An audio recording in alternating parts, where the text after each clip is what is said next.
దావీదు దృష్టికి బెనయ నమ్మకస్తుడే కనబడుతున్నాడు, ప్రియమైన వాడుగా కనబడుతూ ఉన్నాడు. బెనయలో ఏం ప్రత్యేకత ఉంది? మూడే విషయాలు కదా ఈ వ్యక్తి చేసినది. ఒకటేమో మోయాబీలు ఇద్దరిని చంపేశాడు. రెండో కార్యం ఏం చేశాడు? గుహలో ఉన్నటువంటి సింహాన్ని చంపేశాడు. మూడో పని ఏంటంటే సుందరుడైనటువంటి ఐగుప్తుని చంపేశాడు. ఈ మూడు కార్యాలను బట్టే ఆ వ్యక్తి గొప్ప పేరు గాంచాడట. నాకు అనిపించింది అవి పెద్ద విషయాలేమి కాదు కదా. ఆత్మీయార్థం పరిశుద్ధాత్మ దేవుడు అందులో నుంచి బయలుపరిచిన తర్వాత ఈ బెనయ నా దృష్టికి కూడా ఎంతో గొప్ప వ్యక్తిగా కనిపించాడు అండి. ఇటువంటి బెనయ అనేవాడు మోయాబీలను ఇద్దరిని చంపాడని చెప్పాను కదా. ఆ ఇద్దరికి గుర్తుగా రెండు విధాలైన పాపాలు ఉన్నాయి.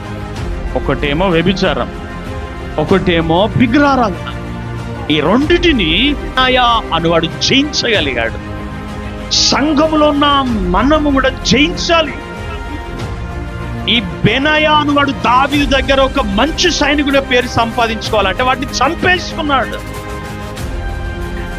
మనము క్రీస్తు దగ్గర మంచి సైనికుని వలె ఉండాలి అనంటే మన జీవితంలో కూడా ఈ మోయాబు క్రియలను చంపేసేయాలి.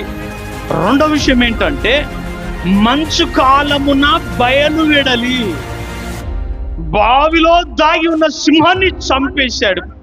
సింహము అపవాదైన సాతానికి గుర్తు, సాతాను క్రియలకు గుర్తు. సాతాను క్రియలను లయపరిచేశాడు, సాతాను యొక్క తంత్రాలను ఓడించాడు ఈ యొక్క బెనయ. మనము సాతాను క్రియలను ఎదిరించేవారుగా ఉండాలి, సాతానును గెలిచేవారుగా మనం ఉండాలి. మూడో విషయానికి వస్తే సౌందర్యము కలిగినటువంటి ఒక ఐగుప్తుని చంపేశాడట.